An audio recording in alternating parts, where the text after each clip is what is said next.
Selamat pagi Sobat Kicau Mania dimanapun kalian berada. Nah, pada video kali ini kita akan kembali memberikan tips dan jawaban untuk Sobat Kicau Mania yang bertanya kemarin. Nah, pertanyaan ini sebenarnya sudah lama, tetapi kita akan menjawabnya pada video kali ini ya. Pada tanggal hari ini kita akan menjawabnya. Nah, pertanyaannya adalah, bagaimana kalau kita hanya punya jangkrik yang sudah bersayap? Apakah itu layak diberikan kepada indukan murai batu atau anakan trotolan yang sedang dilolo atau lolo indukan? Nah, itu bagaimana Om? Dan juga kita pernah terlanjur memberikan ke dalam kandang. Nah, sampailah pada saat menetas lagi adiknya di gelodo, itu terlanjur kita memberikan jangkrik yang besar-besar. Apakah itu nanti aman Om, atau tidak menjadi masalah ketika kita sudah terlanjur memberikannya? Nah, di video ini akan kita jawab secara singkat, padat, dan jelas. Jangan kemana-mana, simak terus video ini, tonton sampai habis.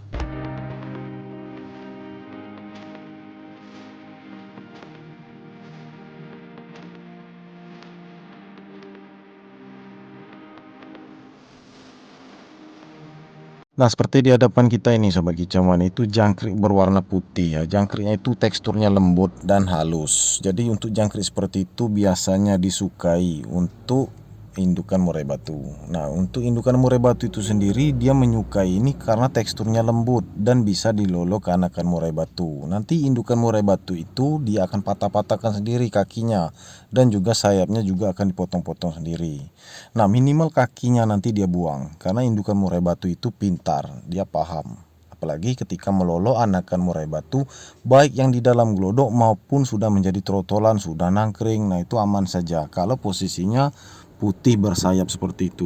Nah, itu jangkriknya teksturnya lembut. Cobalah kalian perhatikan di kotak jangkrik kalian apabila kalian bisa melihatnya. Nah, yang kedua adalah jangkrik yang berwarna hitam Sobat Kicau Mania, itu teksturnya keras. Jadi sebaiknya jangkrik berwarna hitam itu kita hindari. Nah, apalagi kalau ada anakan murai batu di dalam glodok usia 7 hari atau usia baru menetas. Nah, pada usia baru menetas itu kita berikan saja jangkrik yang kecil-kecil, jangkrik halus. Sudah sering kali kami menjelaskan di video-video sebelumnya. Nah, apabila kita hanya punya jangkrik bersayap, aman nggak Om? Nah, amannya dari segi apa? Nah, seperti itu. Seharusnya pertanyaan seperti itu. Nah, jadi kalau dibilang aman, ya tetap aman Sobat Kicau Mania ya. Selama ini kita juga memberikan jangkrik yang bersayap ya, karena jangkrik kita ini kebetulan kemarin dari peternak jangkrik itu dia sudah memberikan jangkrik yang besar-besar. Nah, ketika di sini sudah bersayap ya, dikarenakan juga pola makan kita kebanyakan memberikan sayuran ya, jadi jangkrik itu subur dan tumbuh sayap. Nah, kalau jangkriknya sudah besar atau perutnya sudah membesar, itu biasanya kami buang Sobat Kicau Mania, kita tidak berikan lagi ke dalam kandang. Nah, apabila anakan murai batu ini sudah turun glodok seperti di hadapan kita ini ya, itu masih layak atau tidak Om kita memberikan jangkrik yang bersayap? Nah, tentu saja masih layak ya. Jadi kita pilih itu jangkrik ada 3 macam itu. Jangkrik yang berwarna putih, kemudian berwarna coklat, dan berwarna hitam. Nah, kebanyakan kami mau mengambil jangkrik yang berwarna putih dan jangkrik berwarna coklat karena teksturnya lembut. Nah, kalau jangkrik berwarna hitam itu sudah keras, sudah tua. Nah, jadi kita tidak pakai lagi jangkrik yang berwarna hitam. Nah, itulah jawabannya Sobat Kicau Mania. Kemudian yang kedua adalah pola makan seperti ini kita berikan cocok untuk trotolan, baik yang kita loloh tangan maupun lolo indukan. Nah, kalau kalian loloh tangan, kalian nggak perlu repot-repot lagi ya. Jadi kalian bisa memberikannya itu langsung kalian suap saja ke dalam mulutnya. Nah, itu kalau kalian loloh tangan, panen loloh tangan. Nah, tentu saja kalian letakkan dulu di sana itu wadah ya, kalian cuci bersih atau kalian bilas dengan air pitacik. Nah, itu ada kita bahas di konten kita yang lama. Jadi kita cocolkan saja jangkrik itu ke air pitacik, karena teksturnya itu otomatis bikin keselak ya Sobat Kicau Mania kalau untuk anakan murai batu yang sedang kita loloh tangan. Nah, terus yang kedua bisa juga ya Sobat Kicau Mania, kalau kalian ingin patah-patahkan kakinya kemudian sayapnya kalian buang atau kepalanya kalian lepaskan kepala jangkrik itu. Nah, kalian hanya berikan perut jangkrik itu bisa juga sambil kalian cocol ke air pitacik sebagai multivitamin. Nah, kalau di lolo indukan kita tidak bisa seperti itu Sobat Kicau Mania. Otomatis kalau kita memberikannya dalam kondisi kakinya sudah lepas, kemudian sayapnya sudah lepas, kepalanya sudah lepas, itu indukan murai batu tidak ada selera lagi untuk mengambilnya dan meloloh ke anakan murai batu. boleh kalian buktikan. Alias jangkrik itu sudah mati. Biasanya jangkrik yang bersayap itu kami melemparkan langsung ke tanah atau ke pasir atau ke wadah ember seperti ini. Otomatis dia banyak bergerak jangkrik itu ya, jangkrik bersayap itu langsung dikejar oleh indukannya. Dia lebih memilih jangkrik yang bersayap. Nah, jangkrik yang bersayap itu jangkrik berwarna putih dan coklat, itu yang kita pakai. Dan biasanya mereka suka mengambil jangkrik yang berwarna putih dan berwarna coklat. Jadi tentu saja jawabannya bisa ya Sobat Kicau Mania untuk dipakai di lolo indukan.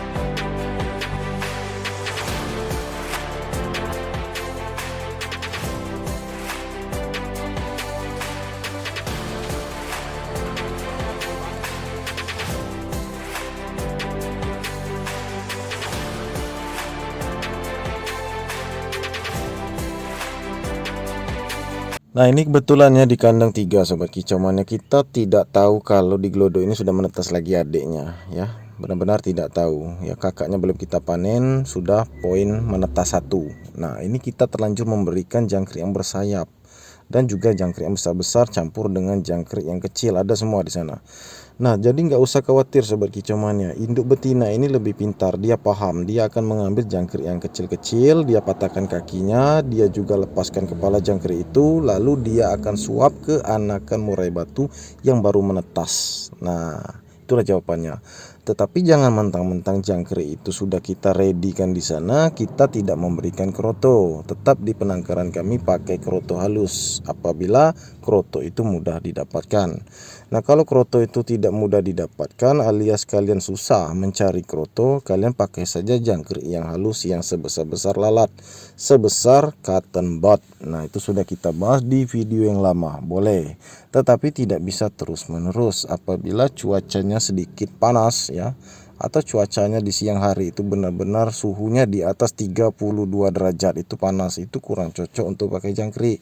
Kita harus menyediakan asupan yang banyak kandungan airnya seperti kroto. Nah, itulah pola makannya agar cindilan tetap sehat, tidak gampang sakit, tidak mudah mati. Nah, itu jawabannya. Sampailah dengan lolo indukan turun glodok hingga panen seperti di hadapan kalian ini ya.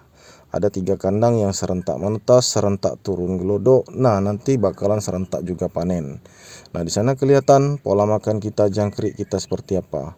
Nah, terakhir di video ini nanti akan kita tampilkan kroto segar tetap kita berikan ke dalam kandang. Untuk mereka anakan murai batu ini, itu targetnya Sobat Kicau Mania.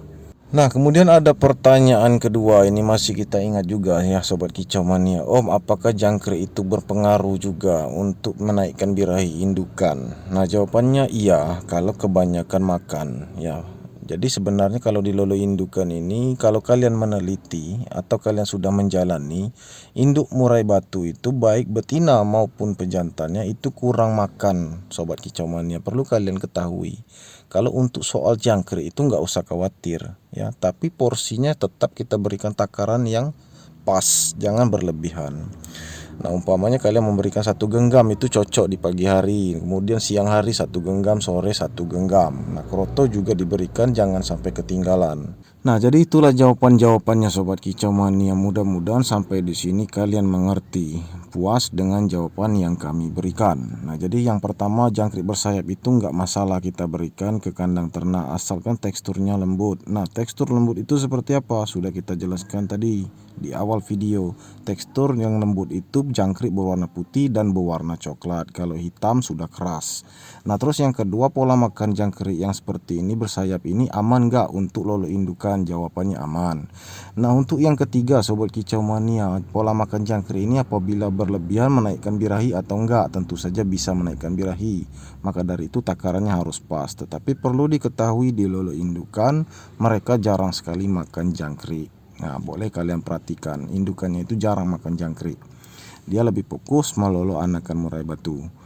Nah, kemudian Sobat Kicau Mania, di video ini akan kita tunjukkan ya Sobat Kicau Mania. Ini poinnya ini untuk di tempat kita ini bakalan panen sekitar 8 ekor Sobat Kicau Mania ya. Nah, kalau tidak ada halangan kita akan panen habis lebaran. Nah, untuk yang inden kemarin transfer, nah habis lebaran itu boleh kita siapkan, nanti kita pajang di rumah, kalian bisa jemput atau pengiriman luar kota. Untuk luar pulau daerah Jabodetabek saja yang bisa kita kirim dari mobil travel dari kota Bengkulu. Nah, ini penampakan adiknya sudah menetas di kandang 3 Sobat Kicau Mania, poin 1 ya, menetas 1. Nah, kemudian akan kita tampilkan nanti di akhir video ya, setelah pola makan kroto akan kita tampilkan juga di kandang 5 itu menetas 3 poin ya, kakaknya belum kita panen.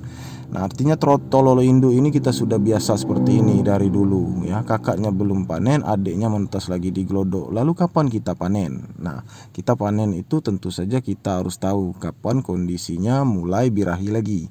Jadi indukan ini mulai birahi kapan, baru kita panen Sobat Kicau Mania. Nah, kemudian kita bisa panen ketika adiknya di gelodo ini sudah berusia 1 minggu. Itu boleh kakaknya yang trotol besar-besar itu kita panen ya. Kita panen agar dia lebih fokus melulu adiknya di dalam gelodo. Nah, itu bisa kalian lihat videonya di video playlist kami. Judulnya trotol belum dipanen sudah menetas lagi adiknya. Itu ada di playlist kami, di daftar playlist. Kalian bisa cari saja, mudah-mudahan kalian lebih puas dengan cara menonton. Nah, jadi di video ini terakhir kita sampaikan ya Sobat Kicau Mania, pola makan kami, pola makan jangkrik dan juga kroto ya. Tidak pakai ulat, tidak pakai cacing, tidak pakai ulat ongkong. Nah, itu penjelasan penting ya, nanti kalian bertanya-tanya lagi. Nah, jadi pola makannya pagi, siang, dan sore ya. Bisa kita berikan pagi-pagi itu jangkrik, kemudian siang hari itu jangkrik dan kroto, dan sore bisa jangkrik saja atau kroto saja boleh. Biar mereka kenyang menghadapi cuaca di malam hari. Kadang cuacanya dingin, posisi perut harus kenyang. Nah, itu rumusnya di lolo indukan. Nah, kalian juga bisa cari video-video kami tips pola makan asupan jangkrik. Judulnya itu di playlist pola makan asupan Sobat Kicau Mania. Kalian bisa cari di sana. Nah, ini dia Sobat Kicau Mania, 3 poin menetas ya di kandang 5 ya. Kandang 5 ini indukan B3 ya versus killer. Nah, ini anakannya sudah menetas lagi, adiknya ini di glodok 3. Nah, sedangkan kakaknya ini belum kita panen, masih ada di dalam kandang itu juga. Nah, kita harus memperhatikan pola makan dan juga kestabilan birahi indukan agar semuanya bisa berjalan dengan lancar.